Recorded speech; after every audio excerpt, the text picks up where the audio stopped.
आपके अपने YouTube channel global science IQ में आप सभी लोगों का मैं हार्दिक स्वागत करती हूँ। इसी के साथ साथ आप सभी लोगों को गुड इवनिंग। तो जैसा कि आप सभी लोगों को पता है, हम इवनिंग में 8 बजे के समथिंग एक 500 क्वेश्चंस की सीरीज चला रहे हैं, जिसकी ये क्लास नंबर 17 है, जिसमें आज हम आपको NCERT केमिस्ट्री से लिए हुए MCQ लगवाएंगे, जो कि आपके एग्जाम्स के लिए बहुत ही इंपॉर्टेंट क्वेश्चंस होंगे। तो आप सभी लोग आज की क्लास को बिल्कुल भी स्किप मत करें, अंत तक देखें। तो फिर ज्यादा समय ना लेते हुए, टाइम वेस्ट ना करते हुए देखते हैं आज के फर्स्ट क्वेश्चन को। आज का फर्स्ट क्वेश्चन है कि निम्न अवक्रिया का नाम होगा। निम्न अवक्रिया का नाम होगा। यहाँ पर एक रिएक्शन दी गई है, जिसमें आपको बताना होगा कि इस अवक्रिया को किस नाम से जाना जाएगा। यहाँ लिखा हुआ है कि जब सोडियम एथॉक्साइड की क्रिया एथिल आयोडाइड के साथ कराई जाती है, तब डाई एथिल ईथर का निर्माण होता है। हम इस अवक्रिया को एक तरीके से और बोल सकते हैं कि जब एल्किल हैलाइड, ये हमारा एल्किल हैलाइड है जो कि एथिल आयोडाइड लिखा हुआ है, क्योंकि यहाँ पर हैलाइड के रूप में आयोडाइड है और एल्किल के रूप में हमारा एथिल समूह है। ठीक है, जब हम एल्किल हैलाइड की क्रिया सोडियम एल्का ऑक्साइड के साथ कराते हैं, तब किसी ईथर का निर्माण होता है। तो इस अवक्रिया को किस नाम से जाना जाता है? कोल्बे संश्लेषण अवक्रिया, वुडिस संश्लेषण अवक्रिया, विलियम संश्लेषण अवक्रिया या फिर ग्रेगनार्ड संश्लेषण अवक्रिया। तो याद रखना, जब सोडियम एथॉक्साइड की क्रिया एथिल आयोडाइड के साथ कराई जाती है, तब डाई एथिल ईथर का निर्माण होता है और सोडियम आयोडाइड बाहर निकलता है। तो इस अवक्रिया को विलियम्स संश्लेषण अवक्रिया के नाम से जाना जाता है। इस क्वेश्चन का ऑप्शन नंबर सी जो होगा वो बिल्कुल राइट होगा। बहुत ही इंपॉर्टेंट क्वेश्चन है, ऐसे ही क्वेश्चंस आपके एग्जाम में पूछे जाते हैं। देखते हैं सेकंड क्वेश्चन को। सेकंड क्वेश्चन है कि DDT किसमें विलय नहीं है? DDT किसमें विलय नहीं है? जल में, ध्रुवीय विलायकों में, एवं भी दोनों में, या फिर इनमें से कोई नहीं। अब क्वेश्चन पूछा गया कि DDT किसमें विलय नहीं है, तो याद रखना DDT जो होता है वो जल में विलय नहीं होता है। इस क्वेश्चन का ऑप्शन नंबर ए जो होगा वो राइट होगा। अब क्वेश्चन पूछा जा सकता है कि तो DDT किसमें विलय होता है, तो याद रखना जो DDT होता है वो ध्रुवीय विलायकों में विलय होता है। जो आपका DDT होता है वो ध्रुवीय विलायकों में विलय होता है, जबकि जल में अविलय होता है। ठीक है, यहाँ से हम अन्य क्वेश्चन को भी सीख सकते हैं, जैसे कि पूछा जाए कि DDT की फुल फॉर्म क्या होती है, तो याद रखना DDT की फुल फॉर्म डाइक्लोरो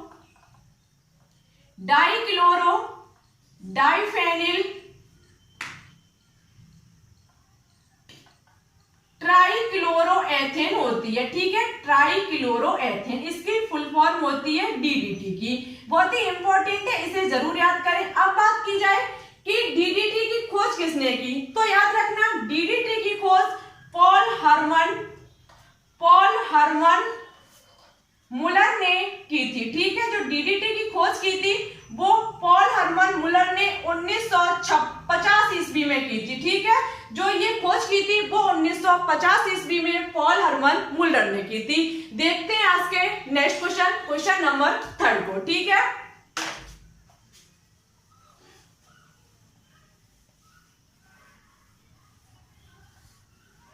देखते हैं क्वेश्चन नंबर 3 को। क्वेश्चन नंबर 3 है, एक यहाँ पर देखो श्रृंखला दी गई है, जो कि है CH2 double bond CH single bond CH double bond CH2 में से सिग्मा तथा पाई आवरणों की संख्या क्रमशः है। आपको यहाँ पर एक श्रृंखला दी गई है, जिसमें आपको सिग्मा और पाई आवरणों की संख्या को बताना होगा। इससे पहले हम इस तरीके के क्वेश्चन लगवा चुके हैं। ठीक है, इस ऐसे यदि क्वेश्चन एग्जाम में पूछ लिए जाए, तो सबसे पहले आपको क्या करना पड़ता है कि यहाँ पर जो चेन दी गई है, जो श्रृंखला दी गई है, उसको सबसे पहले आपको तोड़ना पड़ता है। किस प्रकार से तोड़ेंगे, तो आप देख सकते हैं कार्बन के जो हाइड्रोजन लगा हुआ है, इसे हम सबसे पहले अलग अलग करेंगे। यहाँ पर 2 हाइड्रोजन है, हम सिंगल बॉन्ड के माध्यम से इन दोनों को अलग कर लेंगे। ठीक है, उसके बाद डबल बॉन्ड लगा हुआ है, हम डबल बॉन्ड को लगाएंगे। उसके बाद लिखा हुआ है CH, तो हम क्या करेंगे, इस CH जो आपका H है उसे हम कार्बन से एक सिंगल बॉन्ड के द्वारा लगा देंगे। उसके बाद सिंगल बॉन्ड, उसके बाद C, उसके बाद इस कार्बन पर भी एक हाइड्रोजन लगा हुआ है, हम इसे भी अलग कर देंगे। ठीक है, उसके बाद डबल बॉन्ड लगा हुआ है, डबल बॉन्ड को लगाएंगे। उसके बाद लिखा हुआ है CH2, तो हम क्या करेंगे, इस कार्बन को हम इस कार्बन पर जो 2 हाइड्रोजन लगे हुए हैं उन्हें हम सिंगल बॉन्ड के द्वारा अलग कर देंगे। ठीक है, हम जब क्या करेंगे, इस श्रृंखला को तोड़ लेंगे, इसकी चेन को जब हम तोड़ लेंगे तब इसके बाद हम इसमें सिग्मा और पाई आबंधों की संख्या को लिखेंगे। आपको पता है कि सिग्मा पाई आबंधों की संख्या हम किस प्रकार से लिखते हैं, हम आपको बता देते हैं। जब कार्बन कार्बन के मध्य सिंगल बॉन्ड होता है तो वहां पर ओनली एक सिग्मा होता है। ठीक है, जब कार्बन कार्बन के मध्य डबल बॉन्ड होता है तब एक सिग्मा और एक पाई आबंध होता है। ठीक है, एक सिग्मा और एक पाई आबंध होता है। जब कार्बन कार्बन के मध्य ट्रिपल बॉन्ड होता है तब एक सिग्मा और 2 पाई आबंध होते हैं। ठीक है, ये बात आप याद रखना। ओनली आपको इतना सीखना, इतना यदि आप सीख गए तो आपको एग्जाम में कितनी बड़ी भी चेन दे दी जाए आप उसे तोड़ करके सिग्मा और पाई आबंधों की संख्या ज्ञात कर सकते हैं। अब हम सबसे पहले क्या लिखेंगे, इसमें सिग्मा और पाई आबंधों की संख्या को आप देख सकते हैं। यहाँ पर सिंगल बॉन्ड है तो हमारा क्या होगा, सिग्मा। ठीक है, यहाँ पर भी सिंगल बॉन्ड है, क्या होगा हमारा सिग्मा। यहाँ पर कार्बन कार्बन के मध्य डबल बॉन्डिंग है तो क्या होगा, एक सिग्मा और एक पाई। ठीक है, यहाँ कार्बन और हाइड्रोजन के मध्य सिंगल बॉन्ड है, हमारा एक सिग्मा होगा। कार्बन कार्बन के मध्य सिंगल बॉन्ड है, यहाँ पर क्या होगा, सिग्मा। यहाँ कार्बन हाइड्रोजन के मध्य सिंगल बॉन्ड है, यहाँ भी हमारा सिग्मा होगा। यहाँ कार्बन और कार्बन के मध्य आप देख सकते हैं डबल बॉन्ड है तो यहाँ पर एक सिग्मा और एक पाई आबंध होगा। इस कार्बन की बात की जाए तो यहाँ पर 2 हाइड्रोजन सिंगल बॉन्ड के माध्यम से जुड़े हुए हैं तो दोनों में एक एक सिग्मा होगा। ठीक है, हम क्या करेंगे, यहाँ पर सिग्मा और पाई आबंधों की संख्या को सबसे पहले यहाँ पर गिन लेंगे, उसके बाद ऑप्शन पर नजर डालेंगे। आप देख सकते हैं 1 2 3, सबसे पहले हम सिग्मा की संख्या गिन रहे हैं। ठीक है, 1 2 3 4 5 6 7 8 9, हमारे जो सिग्मा की संख्या निकल के आई वो 9 है। ठीक है, उसके बाद हम देखेंगे पाई संख्या को, पाई हमारी है 1 और सेकंड 2। ठीक है, तो हमारे कितने हो गए पाई आबंध, 2। हम ऑप्शन पर नजर डालेंगे तो यहाँ पर एक बात लिखी हुई है क्रमशः। कहने का मतलब है पहले आपको सिग्मा की संख्या को देखना पड़ेगा, उसके बाद पाई आबंधों की संख्या को। तो पहले हमारा जो सिग्मा है वो 9 है, जबकि पाई आबंध की संख्या जो है वो 2 है।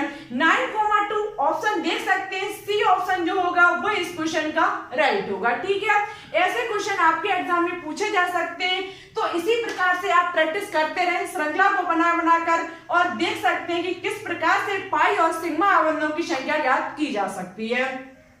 बात करते हैं नेक्स्ट क्वेश्चन पर। नेक्स्ट क्वेश्चन लिखा हुआ है कि कौन सा बिना भुजा चूना है, कौन सा बिना भुजा चूना है, CaOH का होल ट्वाइस, CaO या फिर CaCO3 या फिर CaOH2, नहीं CaOH का होल ट्वाइस प्लस H2O।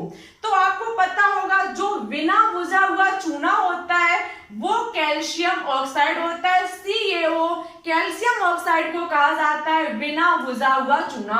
और जबकि बात की जाए कि भुजा हुआ चूना किसे कहा जाता है तो याद रखना कैल्शियम हाइड्रोक्साइड को भुजा हुआ चूना कहा जाता है। इन दोनों क्वेश्चन पर आप कंफ्यूजिंग हो सकती है आपकी, तो इसे बहुत ही ध्यान से पढ़ें। ठीक है, कि बिना भुजा हुआ चूना और भुजा हुआ चूना किसे कहा जाता है।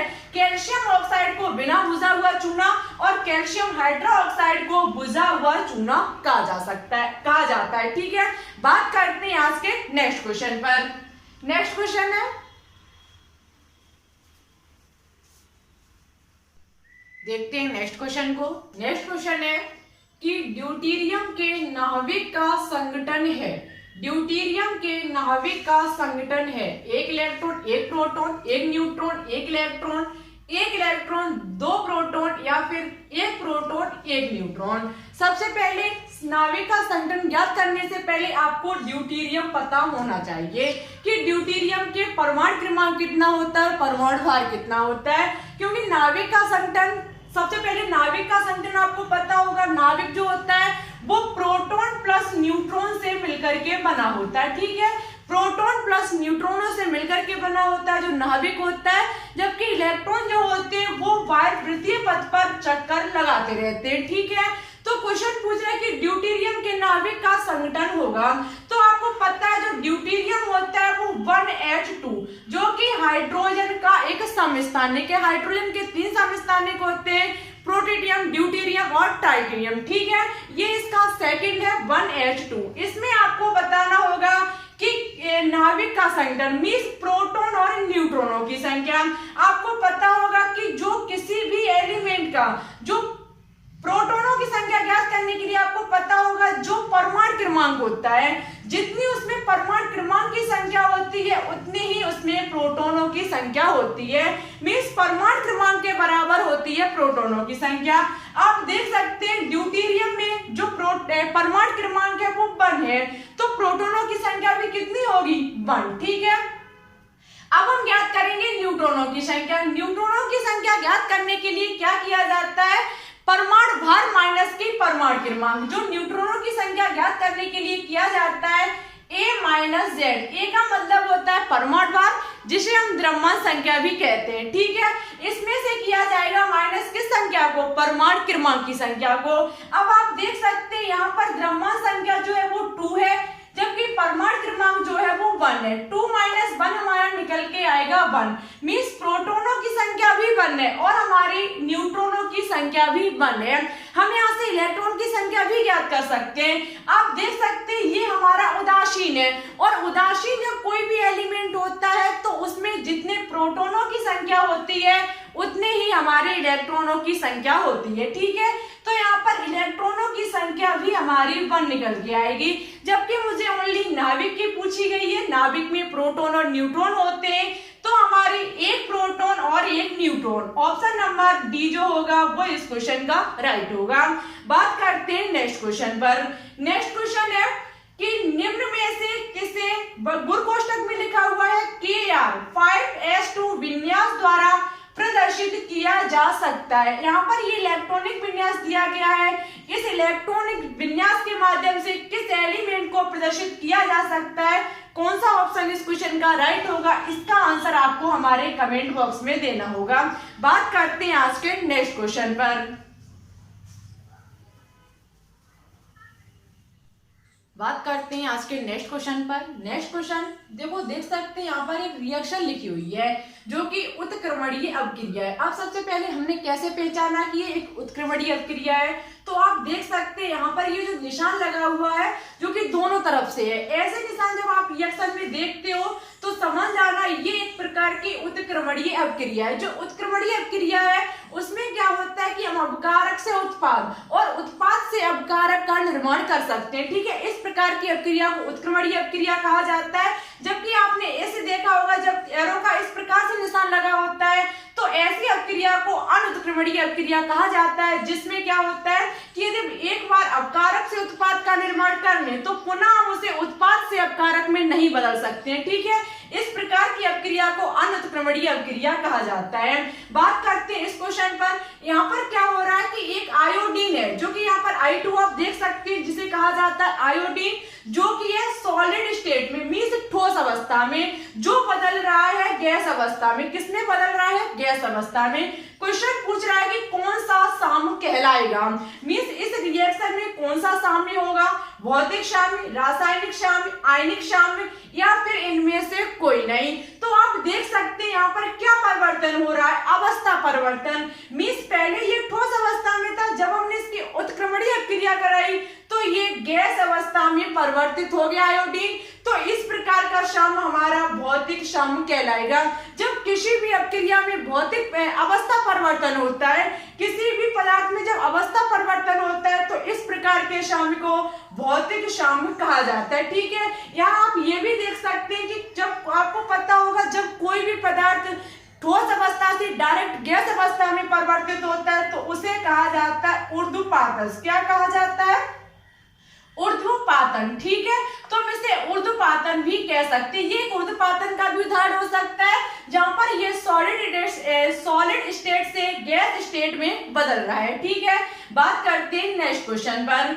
नेक्स्ट क्वेश्चन है कि साधारणतः कौन से यौगिक एरोमेटिक यौगिक कहलाते हैं? साधारणतः कौन से यौगिक एरोमेटिक यौगिक कहलाते हैं? मधुर गंध के यौगिक, कार्बन चक्रीय यौगिक, या फिर बेंजीन और उसके व्युत्पन्न, या फिर विषम चक्रीय यौगिक। तो याद रखना, जो बेंजीन और उसके व्युत्पन्न होते हैं वो हमारे एरोमेटिक यौगिक कहलाते हैं। जब हमने आपको कार्बनिक यौगिकों का वर्गीकरण पढ़ाया था तब हमने आपको बताया था जो बेंजीन युक्त कार्बनिक यौगिक होते हैं उन्हें एरोमेटिक यौगिक कहा जाता है। जो आपकी बेंजीन वाले होती है वो जिसका फॉर्मूला C6H6 होता है, ठीक है। इसकी संरचना कुछ इस प्रकार से बनती है जहां पर जो डबल बॉन्ड और सिंगल बॉन्ड होते हैं वो एकांतर क्रम में उपस्थित होते हैं, ठीक है। इस प्रकार से इसकी संरचना बनाई जा सकती है। ये हमारा बेंजीन का फॉर्मूला होता है। आज की वीडियो यहीं पर हम समाप्त करते हैं। ओनली इतने ही क्वेश्चन थे। आज की वीडियो आपको कैसी लगी वो कमेंट बॉक्स में कमेंट करके जरूर बताएं। जो क्वेश्चन का हमने होमवर्क दिया है वो आंसर आप कमेंट बॉक्स में जरूर बताएं। उससे पहले जो हमने आपको पिछली क्लास में एक क्वेश्चन होमवर्क में दिया था वहां हमने कहा था जो बच्चे इस क्वेश्चन का आंसर राइट देंगे हम उनका नेक्स्ट वीडियो में नाम लेकर के जरूर आएंगे। हम नाम लेते हैं हर्षित मिश्रा, सुखदेव शर्मा, अनुराधा मौर्य, विकास पटेल, ज्योति राजपूत। इन सभी बच्चों ने बिल्कुल सही और अच्छे से दिया। थैंक यू, आप ऐसे ही कोशिश करते रहिए। तो आज के लिए बस इतना ही। वीडियो कैसी लगी कमेंट बॉक्स में कमेंट करके जरूर बताएं।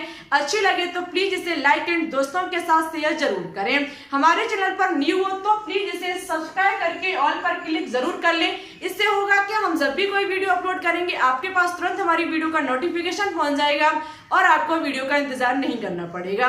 तो फिर ठीक है, चलते हैं। Thanks for watching this video. जय हिंद, जय भारत।